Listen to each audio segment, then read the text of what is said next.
Hey, it's Marin, and this is the September 2019 forecast for Capricorn Rising. So starting out, we'll be looking at what is going on for you energetically the whole month, some overarching themes, and then we'll look at specific dates to spot individual specific events.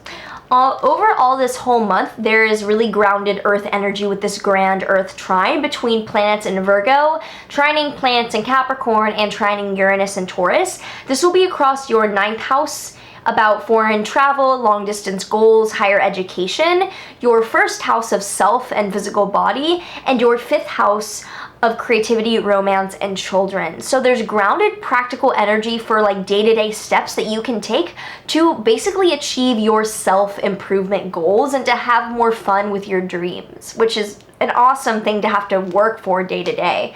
The planets in Virgo will also be squared Jupiter and Sagittarius across your 9th, 12th house axis, which is indicating that your long distance dreams and these higher aspirational goals are basically being helped out by the internal work and psychological growth that's happening for you. So moving on to the important dates for this month. On the 2nd, Venus squares Jupiter between your 9th and 12th houses, which is an aspect of really great harmony between the two benefics, happening in your 9th house of higher aspirational dreams and your 12th house of psychology, the subconscious mind, exile. And so I would look to really great benefits coming maybe from like some type of authority figure or some trip ends up paying you money or delivering you definitely an ROI on the effort you're putting in, which then helps your mental health, or vice versa. Like some really impressive like new mood or new phase of your mental health really allows you to pursue your goals. On the 9th, Mars trines Saturn between your 9th and 1st houses. This is a great aspect of supreme harmony between planets that are now representing tangible, smarter, not necessarily harder choices you're making to put work in towards long-term goals. And with your 9th and 1st houses, you're learning what you actually need to focus on dreaming and attracting and putting your mindset and goals towards to benefit you and your personal self. On the 14th, there's a full moon in Pisces in your 3rd house, and this is a culmination from the past 6 months regarding communication, short-term travel, or siblings. Something is built up to now be released. On the 14th as well, Mars will oppose Neptune between your 9th and 3rd houses.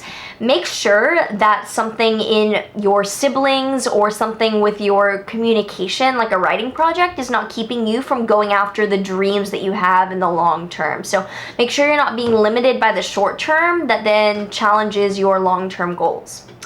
On the 18th, Saturn stations direct in Capricorn in your 1st house.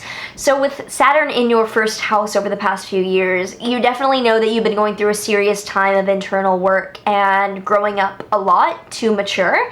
Saturn being retrograde has meant you've been revisiting a lot of the steps you've taken, and with it moving forward now for the rest of its transit, moving into as it leaves Capricorn, expect the growth and the challenges to be new from now on and to go through that growth more forwardly from this point on.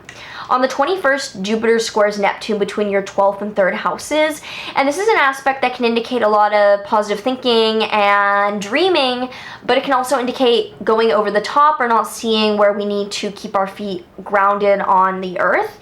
With it between your 12th and 3rd houses, make sure that you're not being diluted with a writing project or your siblings or some short-term travel project. Don't let those immediate efforts and immediate projects delude your mental health. On the 23rd, the sun enters Libra, and on the 28th, there's a new moon in your Libra 10th house, representing new beginnings about public image and career. If there's something you've been wanting to implement or manifest new in terms of what you have in your career world, this is a great season and time to do that. So overall, this month is representing new tangible steps you can take towards freedom and fun. I know that you, as a Capricorn rising, like get off on routine and what steps you can take on a day-to-day thing to really get to where you're going. And the fun thing is that you're getting to put in this work towards fun, which for like any other sign, they would be like, what? But for us, I'm a Capricorn rising, it's like, yes, I get to put a to-do list of things that I want to get done. Cool. So I hope this is helpful. I do offer private consultations down below, also offering new astro-mentoring, mentoring groups, and mentoring individuals to learn astrology, and I'm offering new astrology basics courses, so check those out below. Otherwise, I already told you to like and subscribe. I will see you in the next video.